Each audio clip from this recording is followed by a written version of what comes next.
Okay, now the situation is, Tanveer भाई हमने बात की इसकी मिडिल ऑर्डर की, अब जरा आते हैं इस टूर्नामेंट में हमें जो ऑलराउंडर्स हैं, क्या हम इस टूर्नामेंट के ख़त्म होने के बाद अब जो भी T20 टूर्नामेंट आएगा उसमें हम कुछ बेहतर ऑलराउंडर्स देख पाएंगे या फिर बिल्कुल भी वही? नहीं, बिल्कुल भी नहीं।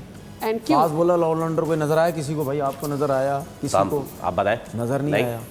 एक था निकाला था जादाद खान, और वो भी एक आपका पहले बॉलर तो बनने दें उनको।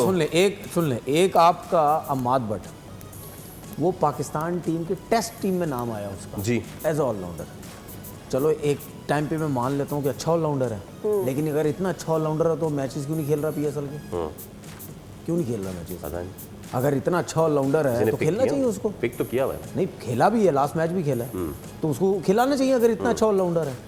ठीक है, देखिए ये अम्माद भट्ट, मैं बिल्कुल इन लोगों के अगेंस्ट नहीं है, ठीक है, ये बहुत अरसे से खेल रहे हैं, बहुत अरसे से खेल रहे हैं। ये ऐसे प्लेयर नहीं हैं कि इन्होंने हर सीजन में रन्स करके आउट करके सेलेक्टर्स पे प्रेशर डाले हुए तो हैं। आपके मुताबिक हमें कोई भी अच्छा ऑलराउंडर नहीं मिला? कोई भी नहीं मिला।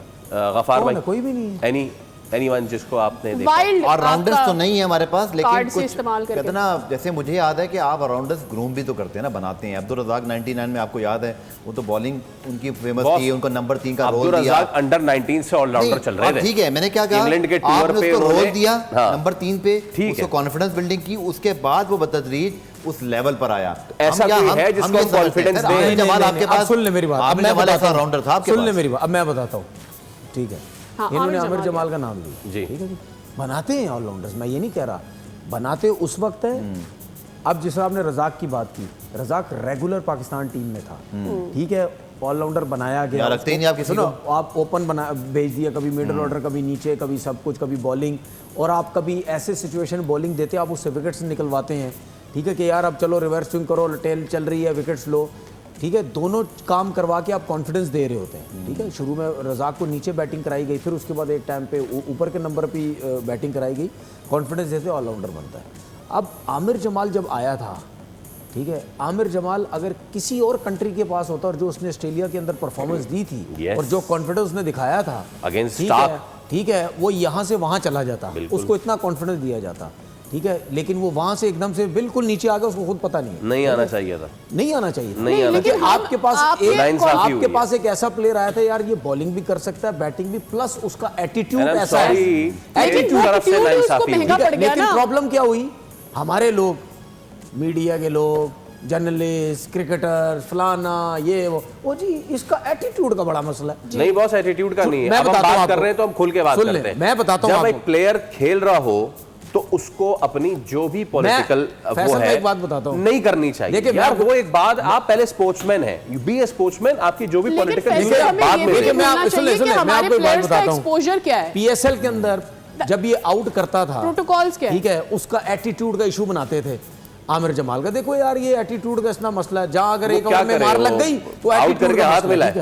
शाहनवाज दानी के साथ यही करना चाहिए। शाहनवाज दानी के साथ क्या होता था, आउट करके सेलिब्रेट क्यों कर रहे हैं, भागता जाओ जाके आवाम को, यार ये सेलिब्रेट क्यों कर रहा है भाई, क्यों ना करे। अच्छा, इमरान ताहिर करे तो वाह वाह, ठीक है, इमरान ताहिर करे तो सही है।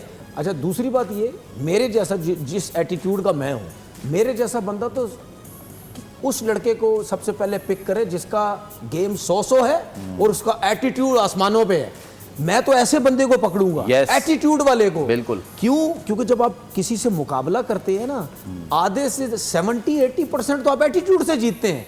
तो मैं तो ऐसे बंदे को पकड़ूं कि यार मेन काम इसका मेरे पास है, उसके बाद बाकी चीजें मैं इंप्रूव करता रहूंगा, देखता रहूंगा। देखिए हसन अली का आपको हमारा प्रॉब्लम ये है कि हम एक अगर एटीट्यूड अगर उसका बेहतर है, उसको छोड़ के क्रिकेट को छोड़ के उन चीजों पर, यार एटीट्यूड का प्रॉब्लम ये मसला है, वो मसला है। खत्म हो जाता है। हमारे दो मसाइल है ना, एक तो ये कि हमारा एटीट्यूड यहाँ तो ये होता है जिसका जिक्र कर रहे हैं कि जी अच्छा एटीट्यूड है, लेकिन फिर एक एटीट्यूड होता है जो आप हसन की बात कर रहे थे कि वो आपको मॉडलिंग में नजर आए, वो आपको एड्स में नजर आए, वो आपको हर जगह नजर आए, but he was not showing performance. Gap में थे, उनकी कमर में दर्द था, लेकिन ही वाज डूइंग मॉडलिंग। देखिए इसमें बहुत सारे फैक्टर भी आएंगे, इसमें आपका PCB का मेडिकल पैनल भी फिर डिस्कशन में आएगा, रिकवरीज हुई नहीं हुई, नसीम शाह इंजर्ड होता है फिर इंजर्ड हो जाता है, शाहीन के साथ ये हुआ, ये कलेक्टिव फेलियर है हमारा कोई भी क्रिकेटर सिवाय बाबर आजम के, उसको भी खैर हमने कसर नहीं छोड़ी, ओवरऑल में बात कर रहा हूँ कि उसको आप करने में। नीचे वो गिरा तो दें। सर- हाँ, मैं आज आपको एक बात कह रहा हूँ जो मैंने बहुत दफ़ा की है। शुक्र है कि हमारे जो माजी के लेजेंड्स हैं ना, जिनमें जावेद मियादाद थे,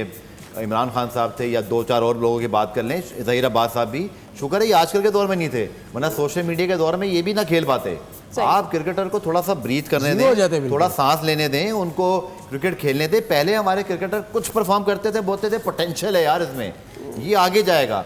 अब जो परफॉर्मेंस करते हैं हम बोलते हैं नहीं यार ये तो यहाँ कर रहा है तो यूं क्यों नहीं कर रहा है। बाबर आजम ने अभी रन्स किया तो अब वो इंटरनेशनल क्रिकेट पुरानी में लाने लग गए और बायस्ड एनालिसिस होते अच्छा, हैं। we have- यही चीज़ें हम बाकी क्रिकेटर्स के साथ भी वकार करते भाई, हैं। we have